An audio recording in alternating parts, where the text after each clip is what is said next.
మీరు ఎక్కువ ఖర్చు లేకుండా వాస్తు మార్పులు చేస్తారని కూడా విన్నాం మేము. అంటే అవసరమైన చోట మాత్రమే ఖర్చు పెట్టించి, అంటే ఇంక ఇక్కడ తప్పదు, ఇంక ఈ పరిస్థితుల్లో ఇలాంటి పెద్ద మార్పులు చేయక తప్పదు అనుకున్న చోట తప్పిస్తే ఏవో అటు ఇటు వస్తువులు అటు వస్తువులు ఇటు మార్పు చేసేసి మీరు మంచి ఫలితాలు రాబడతారని ఒకటి విన్నాము. అది ఎంతవరకు నిజం? అది వాస్తవం అండి. అంటే వాస్తులో అడ్జస్ట్మెంట్ అనేది ఉండదు కాబట్టి మనకి ఇంతకు ముందు సిద్ధాంతాలు ఏంటంటే 2 కళ్ళు సిద్ధాంతం అనే వాస్తు ద్వారా వెళ్ళారు. అంటే ఒక తూర్పు ఇంటికి ఒక కన్ను, ఆ గదికి తూర్పు ఈశాన్యంలో ద్వారం వస్తుంది.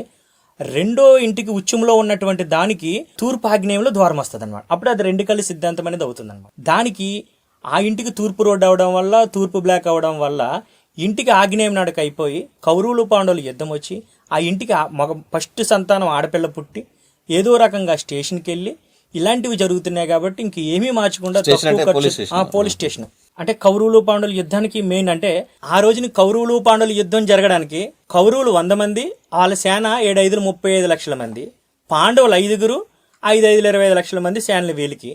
అయినప్పటికీ కూడా పాండవులు ఈశాన్య మార్గంగా నడిచి వెళ్ళినందుకు గాను, కౌరవులు ఆగ్నేయ మార్గంగా నడిచి వెళ్ళినందుకు గాను అంతమందిని చంపి విజయం చేర్చినటువంటి కౌరవులు పాండవుల యుద్ధం ఈ ప్రతీక అనమాట. అంటే ఉచ్చమైన నడక, ప్రతి ఇంటికి ఉచ్చమైన నడక శిఖరాన్ని చేరుస్తుంది. ప్రతి ఇంటికి ఆగ్నేయం నడక అంటే నీచుపు నడక కిందకి దించుతూ ఉంటుంది, పాతాళాన్ని తోసేస్తూ ఉంటుంది. స్వామి గారు, ఇప్పుడు సొంత ఇల్లు ఉన్న వాళ్ళు అయితే వాస్తు కరెక్షన్ చేసుకుంటారు, బానే ఉంది. కానీ మరి అద్దెకి వెళ్లే వాళ్ళకి వాళ్ళకి ఎలాంటి సలహాలు చెప్తారు మీరు, వాస్తుపరమైన సలహాలు? ఎందుకంటే అక్కడ వాళ్ళు మార్పులు చేర్పులు చేసుకోవడానికి అవకాశం ఉండదు, ఓనర్లు పెద్దగా ఒప్పుకోకపోవచ్చు. ఇది చాలా పెద్ద ప్రశ్న అండి.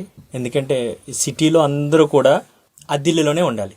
కానీ ఇంటి వాస్తు ఏం చెప్తుందంటే ఎక్కడున్నా సరే కర్మ అనుభవించక తప్పదు. అదే సొంతిల్లుకి అద్దిల్లుకి తేడా ఏంటంటే అండి, సొంతిల్లు మనకు నచ్చినట్టుగా ఉంటుంది, అద్దిల్లు వాళ్ళకి నచ్చినట్టుగా కట్టుకుంటారండి. ఓనర్కి నచ్చినట్టుగా అనుకూలంగా కట్టుకుంటారు.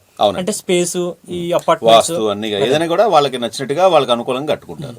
వాస్తు శాస్త్రం కోసం గృహవాస్తు, ఇండస్ట్రీ వాస్తు, అపార్ట్మెంట్ వాస్తు 3 వాస్తులు ఉంటాయండి.